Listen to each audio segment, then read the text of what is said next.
Hello, wonderful viewers, and welcome back to Thoughts and Psychology. We're thrilled to have you here with us today. In this episode, we're delving deep into a compelling topic: 10 bad habits that destroy your confidence. Have you ever experienced moments of self-doubt? Well, you're certainly not alone. Confidence is a key aspect of our lives, and often there are subtle habits that can unknowingly erode it. Join us as we explore these 10 destructive habits and how we can overcome them. So, without further ado, let's dive in. Number 1. Neglecting your appearance. You already know the importance of good hygiene and that you should take care of your health and appearance. And one of the most important things to be aware of is that when you neglect your appearance, you're essentially showing disrespect for yourself. Furthermore, if you don't feel good about how you look, then your self-esteem is going to take a hit, especially when it comes to social situations. It may seem like a superficial point, but properly caring for your appearance can really go a long way toward building your self-confidence. Number 2. Obsessing over minor flaws. When you look in the mirror, are you quick to notice any minor flaw in your appearance? Do you get stuck on this flaw and magnify it in your mind until it feels like it's all you can see? If so, you need to stop. This practice is toxic for confidence. Even if you think you're just being honest with yourself, viewing your flaws with hyper-focus can cause you to despise what you see. When this happens, your attention shifts from admiring all the things you love about yourself to constantly scrutinizing everything you think is wrong. This ritual of self-criticism leaves you feeling sad, inadequate, and ashamed. Not the best atmosphere for a confident mindset. Instead of obsessing over minor flaws, try putting that same energy into seeing the positive qualities in yourself.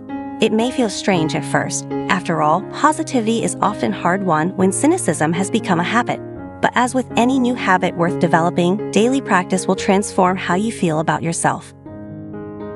Number 3. Talking about your perceived weaknesses. There's a fine line between being self-deprecating and taking it too far. While self-deprecation is meant to show that you're a normal person who doesn't take yourself too seriously, it can, in some cases, come across as insecurity. Besides, if you constantly make negative comments about yourself, people will notice and either grow tired of hearing it or start thinking that maybe you're actually not as great as you seem. If you must discuss a weakness, for example, in a professional context, like a job interview, frame it as an area for growth. It will show that while there are certain things you can improve on, there's a willingness and desire to learn new skills and excel in more areas than just those that come naturally. Number 4. Overcomplicating others. When you overcompliment others, you are essentially telling them how much better they are than you. Of course, it is important to build others up, but if you do it too much and make yourself out to be a small fish in comparison, then you will start to believe this narrative. Instead of repeating this cycle of overcomplimenting others and demeaning yourself, take the time to appreciate your own gifts and talents. Remember that everyone has different strengths and weaknesses. In fact, if we are all alike, then none of us would stand out in the crowd. Each one of us has something special that makes us unique, so don't forget about your positive traits. Number 5. Believing your negative self-talk. If you're like most people, you likely experience negative thoughts about yourself from time to time. Unfortunately, it is much easier to believe the bad things we tell ourselves than the good ones. And over time, this type of thinking only lowers your self-esteem and confidence, making it harder to believe in yourself and achieve your goals.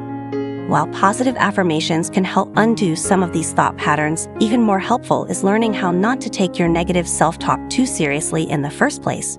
It will allow for a more objective perspective on life, leading you down a path toward greater happiness overall and therefore more confidence. Number 6. Excessive apologizing. Do you ever find yourself saying, "I'm sorry," even when someone else bumps into you? While apologies can be powerful and important, being too polite or saying sorry all the time can actually hurt your confidence.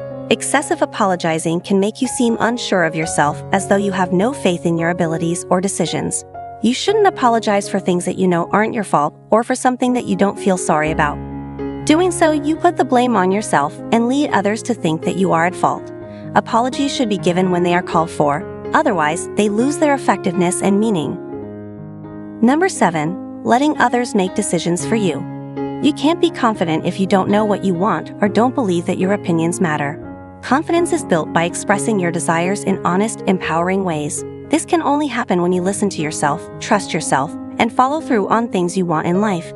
When someone is telling you what they think should happen or pressuring you into doing something they want, instead of considering your needs or worse yet, they try to control or manipulate you, your confidence will suffer for it.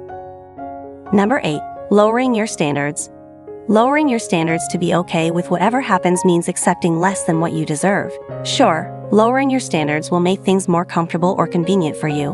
And while it might be an easy solution at the moment, it won't help your confidence in the long run.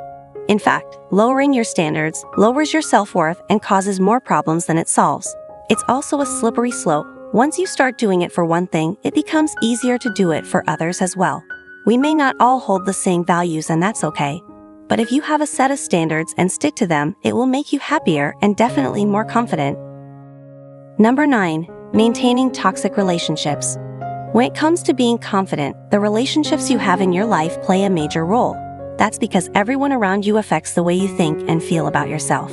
The people who are closest to you, your family, friends, co-workers, and even acquaintances, all have an impact on your self-esteem. If those around you are constantly criticizing or belittling you, your confidence will diminish. So take a step back and consider whether your relationships are healthy for both parties involved, especially if your confidence has taken a hit as a result of being with these individuals. In order to be confident and assertive, it's important that you surround yourself with positive people who care about your well-being as much as their own. Number 10. Comparing yourself to others. We've all been there. You're caught up in your social media feed, and you start to notice that other people are reaching milestones faster than you. Maybe they have a nicer house, a better job, or they're happily married while you're struggling with dating. You feel jealous, insecure, and maybe even angry that these people have something you don't. But wait, is it really as bad as it seems? Comparing yourself to others is normal human behavior.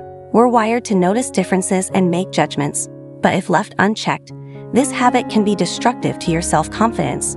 It can leave you feeling envious or resentful of the accomplishments of others. Try instead to focus on what sets you apart in a positive way. And remind yourself that everyone's path is different even if they look similar at first glance. Thank you for tuning in to another insightful episode on the Thoughts and Psychology channel. We hope you found valuable and actionable insights into the 10 bad habits that can impact your confidence. Remember, recognizing and addressing these habits is the first step towards positive change in your life. Feel free to leave your thoughts in the comments below, sharing your experiences or suggesting topics you'd like to see in our upcoming videos.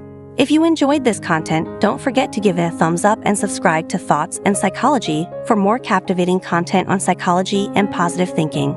Until next time,